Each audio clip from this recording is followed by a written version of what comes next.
नमस्कार दोस्तों, business finance learning के साथ स्वागत करते हैं। और आज इस लर्निंग में हम जिस कंपनी विशेष को लेकर के चर्चा करने की कोशिश करेंगे, वो यदि आप मार्केट के ट्रेंड की तरफ समझने की कोशिश करते हैं, जहां यदि मार्केट की ट्रेंड में हाहाकार सी मची हुई है, मार्केट कुछ बढ़ती है तो उससे ज़्यादा मार्केट में गिरावट दर्ज कर लेती है। वहीं पे कुछ ऐसी भी कंपनियां हैं जो अपने दिन बाय दिन के उच्चतम लेवल पे एक जगह क्रिएट कर लेती है। उसी क्रम में कुछ कंपनी को लेकर चर्चा करने की कोशिश करेंगे, क्योंकि हमने पूरे के पूरे मार्केट से कुछ कंपनी का लिस्ट आउट किया।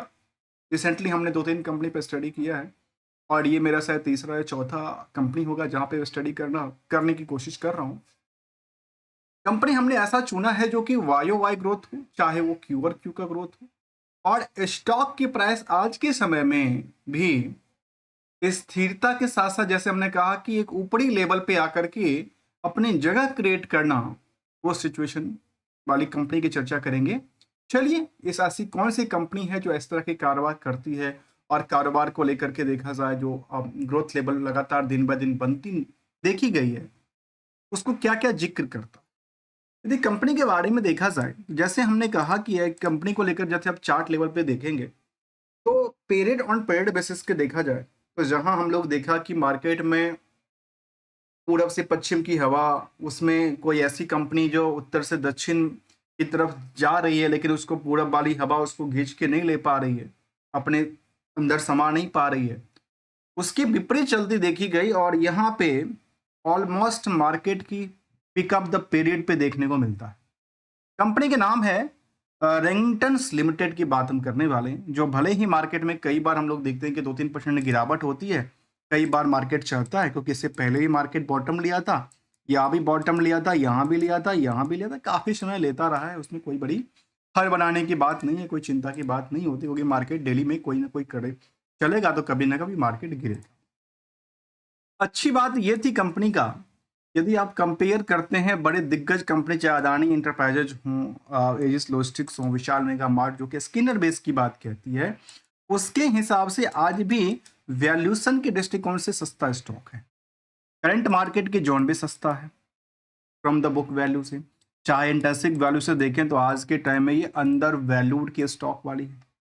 इसको कह सकते हैं कि ये ऐसी कंपनी जो आज के टाइम में अंडर वैल्यूड है, लेकिन टॉप ऑफ द पीरियड पे है, मार्केट की दिशा के विपरीत चलती देखी गई है।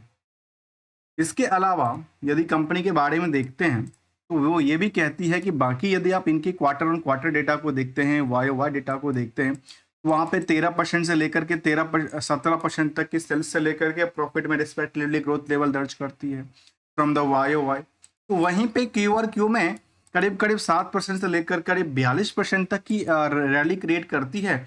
और मार्केट की रैली में जहां 52 वीक के लो के 52 वीक की हाई की पास करीब करीब 263 के आसपास था, तो वहां से आप देख लीजिए कितनी परसेंट कम मार्केट रेंज में देखने को मिलता है, 237 पे देखने को मिलता है। और फिलहाल यहाँ पे प्रेशर मिला है बिकवाली का, क्योंकि बिकवाली का प्रेशर अक्सर होता है, लेकिन वॉल्यूम के दृष्टिकोण से यहाँ पे निवेशकों का इंटरेस्ट काफी बुल जिक्र करता है।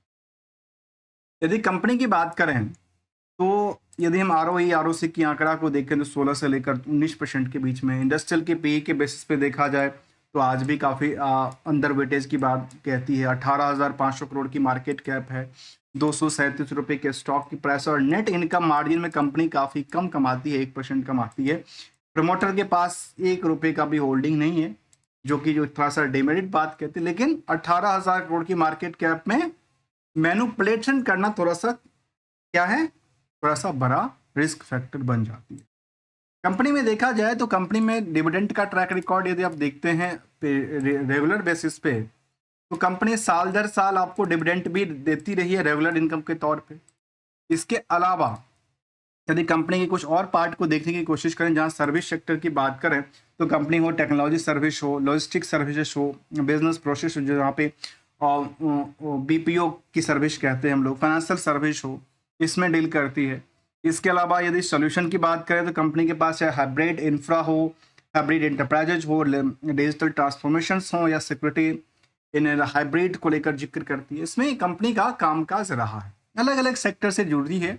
और इसको ये भी कह सकते हैं क्लाउड बेस्ड भी कंपनी का काम काज है, क्लाउड सॉल्यूशंस हो, क्लाउड सर्विस हो, रेंगटन एआई हो। तो ये कह सकते हैं कि आज के ज़माने में एआई का जो कंपनी है उसके लिस्ट में इसका भी नाम शामिल किया जा सकता है कि ऐसी इंडिया में कोई कंपनी जो एआई पे कामकाज करता दिखे। इस तरह की कंपनी को हमने शामिल किया है समझने की पर्पस। और कुछ और पहलू भी कहता करते हैं एक झलक, और वो क्या कहता है देखिए। वो ये कहता है कि यदि आप इनकी रिस्क फैक्टर को देखते हैं तो नहीं के मुताबिक है। ईयर एंड ईयर बेसिस की ग्रोथ को लेकर देखा जाए तो सेल्स में लगातार बेटर परफॉर्मेंस रही है, जो वैसे आंकड़ा प्रॉफिट में रहा, लेकिन पिछले इस साल की में जो अर्निंग है उससे काफ़ी कम जिक्र करता है। स्टॉक प्राइस सीजीआर में ऑन एवरेज करीब 20% तक की रैली रही, जबकि रिटर्न ऑन इक्विटी भी ऑन एवरेज करीब 17% के आसपास पिछले एक साल में रही है। निवेशकों का इंटरेस्ट कंपनी में ये रहा कि करीब करीब 2-2.25 लाख निवेशकों का ध्यान है। 18% की एफआई की एफआई की 58% की होल्डिंग। अल्टीमेटली कह सकते हैं कि इस कंपनी में ज़्यादातर कौन है, एफआई है। और सोचिए जब हम लोग ये देखते हैं कि मार्केट में एफआई की बिकवाली है पूरे के पूरे मार्केट में, और यहाँ होल्ड करने वाली जो एफआई हैं उनको क्या लगता है कि यहाँ पे बिकवाली नहीं कर रहे हैं? बिल्कुल नहीं कर रहे हैं। ऐसा ही लगता है कि यहाँ पे अभी भी जो एफआई बने हैं वो लगातार अपने निवेश से घस के नहीं है, वहीं पे अपनी जगह बना के रखे हैं। 58% की होल्डिंग, डीआई के पास 18% की होल्डिंग, वो भी लगातार बनी हुई है। आम निवेशकों के पास केवल 22% की होल्डिंग बचती है। उस 22% में 2.25 लाख निवेशकों का पैसा लगा हुआ है एज ए शेयर होल्डिंग। जबकि हमने इस चार्ट लेवल पे देखा कि मार्केट में यदि आप इन चार्ट लेवल को केवल एक साल की बात नहीं, हम पिछले 3 साल के चार्ट को लेते हैं तो मार्केट कई बार डिप लिया है। जैसे आप अवलोकन करेंगे इस प्राइस के आसपास तो देखिए मार्केट ने यहाँ भी डिप लिया था एक बार, नियर अबाउट की बात करूँ तो। इसके अलावा इस तरह के कई बार रिएक्शंस क्रिएट करती देखी गई है, चाहे इस पोजीशन को देखें, चाहे इस पोजीशन को देखें, चाहे इस पोजीशन को देखें। आज के टाइम में कह सकते हैं कि ये एक बड़ा पोजीशंस है। और रिसेंटली की बात करें, जबकि मार्केट ट्रेंडिंग हम लोग देखते हैं कि 6 महीने का ट्रेंडिंग कहाँ पे दिखती है, उसके मुताबिक देखा है तो मार्केट की ट्रेंडिंग जिक्र करता है कि इनको आप देखेंगे प्राइसिंग को लेकर के तो जो सपोर्टिंग लेवल है उसका ये प्राइस हो सकता है मैक्सिमम, और इससे ज़्यादा फिलहाल के लिए चिंता का विषय नहीं बनता है। इसके लिए फिलहाल चिंता का विषय नहीं बनता है। और हम आपको कोई टेक्निकल एनालिसिस की बात बिल्कुल ही नहीं कर रहे हैं कि आप जाओ आंख बंद करके लो या ना लो, क्योंकि दोस्तों पैसा ही सब कुछ है। कहते हैं money is everything, secure and safe for the for the better future और टुमारो आप कह सकते हैं।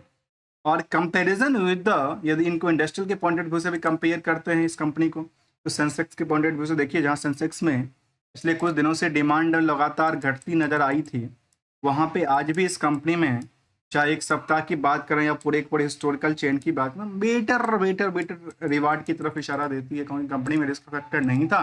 एफआई की जो होल्डिंग थी लगातार बनी पड़ी दिखती है और बेटर रिजल्ट की तरफ इशारा भी देती है, जहाँ पे ग्रोथ लेवल चाहे वो फाइनेंशियल पोजीशन के हिसाब से हो, चाहे इनका रिसेंटली अपडेट की तरफ से। इसका कंपनी का अपडेट भी आया था, इसी महीने की बात है, मार्च की बात है। यदि हम उसकी डेटाबेस को जानने की कोशिश करते हैं तो ये जिक्र करता है कंपनी के इन्वेस्टर प्रेजेंटेशन में, जो कंपनी में ज़्यादातर जो होल्डिंग था वो फॉरेन की है, एफआई की है, जहाँ इमर्जिंग मार्केट मल्टीनेशनल की बात कहती है, और यहाँ पे जहाँ पे 5200 से ज़्यादा कहती है creating the culture of the inclusion, the careful creativities and the innovation की बात कहती है। 70,000 प्लस इनके पास चैनल पार्टनर्स हैं।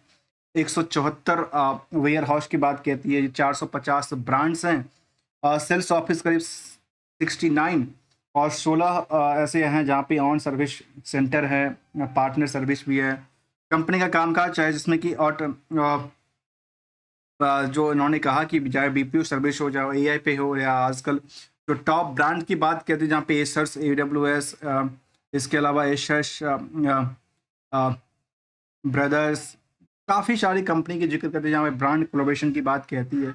कस्टमर सेगमेंट की बात कहती है जहाँ पे काफ़ी इनके पास कस्टमर बेस हैं। हार्डवेयर एंड फिजिकल सॉल्यूशंस हों, एआई का कामकाज हो, उसमें भी कह सकते हैं कि आज के टाइम में डेटा सेंटर सर्विस पे भी कंपनी का कामकाज रहा है, जहाँ पे चाहे ह्यूमन कैपिटल की बात किया जाए तो इसको एक बड़ी ग्राफिकल जो इन्होंने बनाया है, जहाँ पे सीजीआर के बेसिस पे कहा है कि बीटाज में करीब 15% की ग्रोथ ला, जो कि ऐसे प्रॉफिट आफ्टर टैक्स में करीब 16%, वैसे रेवेन्यू के पॉइंट ऑफ व्यू से सीजीआर 15% तक ग्रोथ लगातार बनी रही है। जहाँ पे मार्केट हो, ब्रांड्स हो, पार्टनर्स हो, ऑनरोल की बात किया जाए, क्रेडिशन की बात किया जाए, इसको लेकर काफ़ी डिटेल इन्होंने प्रेजेंटेशन शेयर किया है, जिसको शायद निवेशकों को समझना काफ़ी आसान होगा। चाहे मीटा जीडीपी ग्रोथ हो, चाहे मीटा एसयूपी की बात किया जाए, या फिर कह सकते हैं कि इनका जो परफॉर्मेंस लेवल था, मोबिलिटीज़ की बात, प्रॉफिटेबल रिकवरी की बात किया जाए, हर एक सेक्टर इनकी जो कारोबार है उसको लेकर के अपनी डिटेल उन्होंने बना के रखा है, बताया है। और जिसकी कामकाज में चाहे वो जियो एक्सपेंशन का हो, वर्टिकल्स एक्सपेंशन हो, टेक्नोलॉजी फील्ड की बात करो, जहाँ पे control towers in the integrated software हो, ऑटोमेटेड वेयर हाउस हो, स्पेन का, ओवरसीज में भी कंपनी इंडिया के अलावा कामकाज हैं, जहाँ पे काफ़ी सारे ब्रांड्स के साथ इनका प्रोवेशंस और पार्टनरशिप की तरफ जो है इशारा देती देखी गई है। और मार्केट की ग्रोथ लेवल लगातार दिन ब दिन बढ़ती देखी गई है। बिलिंग कुछ नई पॉइंट के साथ, तब तक के लिए thanks for the joining without कोई ट्रेडिंग एडवाइजरी और नोट को लेकर, क्योंकि हमेशा कहता हूँ कि we are not an trader, not an advice, only as a learner point of view से। Thanks for the joining.